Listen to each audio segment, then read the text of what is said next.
कल्पना कीजिए, चारों तरफ सफेद मौत फैली हुई है, -40 डिग्री सेल्सियस तापमान, हवा इतनी तेज कि सांस लेना भी मुश्किल। और तभी दूर से एक भयानक गर्जना सुनाई देती है। धड़ाम। 20 मीटर मोटी बर्फ दरक जाती है और उसके बीच से निकलता है लोहे का एक राक्षस। ये कोई हॉलीवुड फिल्म नहीं है, ये हैं दुनिया के सबसे खतरनाक जहाज, जो समुद्र को नहीं, बर्फ के पहाड़ों को चीरते हैं। जहां आम जहाज फंस जाते हैं, वहां ये दानव रास्ता बनाते हैं। लेकिन सवाल ये है, आखिर इनकी जरूरत क्यों पड़ी?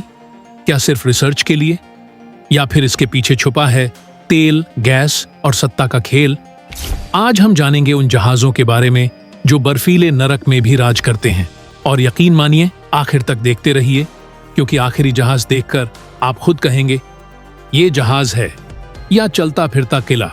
अगर मैं आपसे कहूं कि एक जहाज ऐसा भी है जो सालों तक बिना रुके, बिना ईंधन भरे बर्फ के महासागर में चलता रह सकता है, तो आप शायद कहेंगे इम्पॉसिबल। लेकिन यही सच है। रूस का आर्कटिका क्लास आइस ब्रेकर दुनिया के सबसे खतरनाक और ताकतवर जहाजों में गिना जाता है। इसमें लगा है न्यूक्लियर रिएक्टर, मतलब ये डीजल से नहीं, परमाणु ऊर्जा से चलता है। और ताकत, ये 3 मीटर मोटी बर्फ को ऐसे तोड़ देता है जैसे कोई भारी हथौड़ा शीशे पर गिर जाए।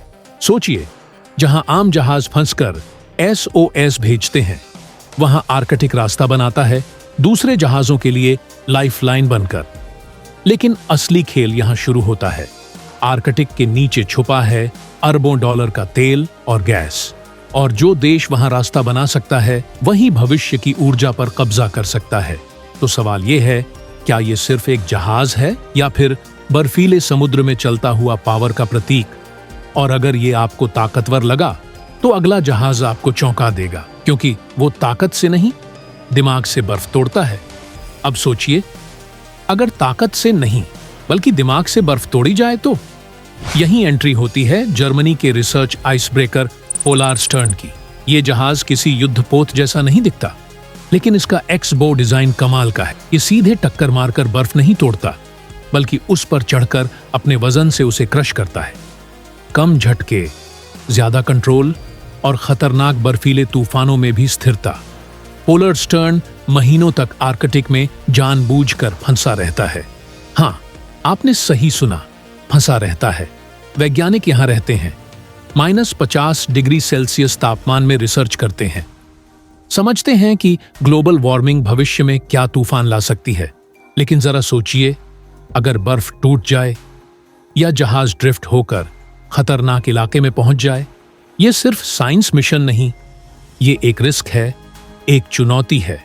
और जब साइंस भी खतरे के साथ खेल रहा हो, तो समझ लीजिए कि आर्कटिक की असली कहानी अभी बाकी है। क्योंकि अगला जहाज सिर्फ रिसर्च नहीं करता, वो रणनीति का हिस्सा है। अब कहानी में एंट्री होती है एक नए खिलाड़ी की, चीन। नाम है ज़ुएलोंग 2, मतलब स्नो ड्रैगन 2। और ड्रैगन जब बर्फीले समुद्र में उतरे तो खेल बदल जाता है। ये जहाज खास क्यों है?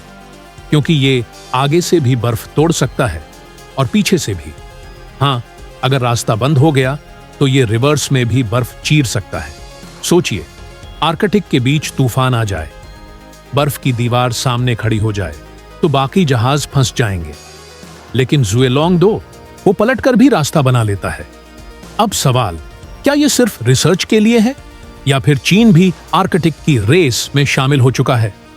क्योंकि वहां खुल रहे हैं नए समुद्री रास्ते जो एशिया से यूरोप तक का सफर छोटा कर सकते हैं। यानी समय बचेगा, पैसा बचेगा और पावर बढ़ेगी। और जब पावर की बात हो तो अगला जहाज सिर्फ साइंस या रणनीति नहीं, सीधा सुरक्षा और प्रभुत्व की कहानी है। अब सोचिए, अगर बर्फ सिर्फ चुनौती नहीं बल्कि सीमा बन जाए तो? यहीं आता है कनाडा का दिग्गज CCGS Louis S Saint Laurent. दशकों से ये आर्कटिक में गश्त कर रहा है। ये सिर्फ बर्फ नहीं तोड़ता, ये देश की मौजूदगी दिखाता है।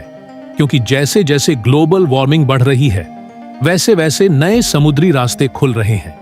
नॉर्थ वेस्ट पैसेज, जो कभी सपना था, अब हकीकत बन रहा है। और जहां नया रास्ता, वहां नया व्यापार और नया विवाद। अगर कोई जहाज बर्फ में फंस जाए तो रेस्क्यू मिशन खुद जानलेवा बन सकता है। इसलिए ये जहाज सिर्फ मशीन नहीं, एक आर्कटिक बॉडीगार्ड है। लेकिन अब सवाल और बड़ा हो जाता है, अगर सुरक्षा के लिए इतना पावर चाहिए तो असली ताकतवर कौन है? क्योंकि अगला जहाज सिर्फ पहरेदार नहीं, बल्कि बब तक आपने ताकत देखी, तकनीक देखी, रणनीति देखी। लेकिन अब मिलने वाला है असली बॉस लेवल जहाज। नाम है 50 लेट पोबेडी, मतलब 50 साल की जीत। और सच कहें तो ये नाम इसके लिए बिल्कुल फिट बैठता है। 25,000 टन से ज्यादा वजन, कई मंजिला इमारत जितनी ऊंचाई और अंदर परमाणु रिएक्टर की ताकत। ये जहाज 2.5 मीटर मोटी बर्फ को लगातार चीर सकता है, सिर्फ एक बार नहीं, घंटों तक। सोचिए, जहां इंसान खड़े खड़े जम जाए, वहां ये स्टील का दानव आगे बढ़ता रहता है। और दिलचस्प बात, इस पर टूरिस्ट भी सफर करते हैं। हाँ, लोग पैसे देकर उत्तरी ध्रुव तक जाते हैं। लेकिन सवाल यह है, क्या यह सिर्फ एडवेंचर है या फिर ताकत का प्रदर्शन? क्योंकि आर्कटिक में जो मजबूत है, वही भविष्य के संसाधनों का मालिक बन सकता है। और यहीं से कहानी खत्म नहीं होती। असल सवाल अभी बाकी है, क्या यह जहाज इंसान की जीत है या प्रकृति को दी गई? अब तक आपने रूस, जर्मनी, चीन और कनाडा देख लिया, तो क्या अमेरिका पीछे रहेगा? बिल्कुल नहीं। अमेरिका बना रहा है अपना नया हथियार, पोलर सिक्योरिटी कटर। यह सिर्फ आइस ब्रेकर नहीं, बल्कि एक स्ट्रेटेजिक पावर मूव है। इसका मकसद साफ है, आर्कटिक में मौजूदगी दिखाना। क्योंकि अगर आर्कटिक में रास्ते खुल रहे हैं, तो वहां सैन्य और व्यापारिक नियंत्रण भी जरूरी होगा। ये जहाज भारी बर्फ को तोड़ने के साथ साथ हेलीकॉप्टर ऑपरेशन, निगरानी और लॉन्ग मिशन सपोर्ट कर सकता है। मतलब ये सिर्फ रास्ता नहीं बनाएगा, बल्कि वहां कंट्रोल भी बनाएगा। अब जरा सोचिए, दुनिया की बड़ी ताकतें बर्फ के महासागर में उतर चुकी हैं, जहाज बन रहे हैं, रास्ते बन रहे हैं। लेकिन सवाल यह है, अगर ये बर्फ पिघलती रही तो क्या ये जहाज जीतेंगे या पूरी दुनिया हार जाएगी? और यही हमें ले जाता है आखिरी और सबसे महत्वपूर्ण हिस्से की ओर, जहां कहानी सिर्फ जहाजों की नहीं, हमारे भविष्य की है। अब एक पल के लिए रुकिए। हमने देखा परमाणु ताकत, रणनीति, सुरक्षा, भविष्य की तैयारी। लेकिन असली सवाल क्या है? क्या यह जहाज इंसान की जीत है या फिर प्रकृति के खिलाफ एक खुली चुनौती? आर्कटिक की बर्फ हजारों सालों से जमी हुई थी, अब वो पिघल रही है। और जैसे जैसे बर्फ हटती है, वैसे वैसे जहाजों की एंट्री बढ़ती जा रही है। नए रास्ते खुल रहे हैं, तेल और गैस की दौड़ तेज हो रही है।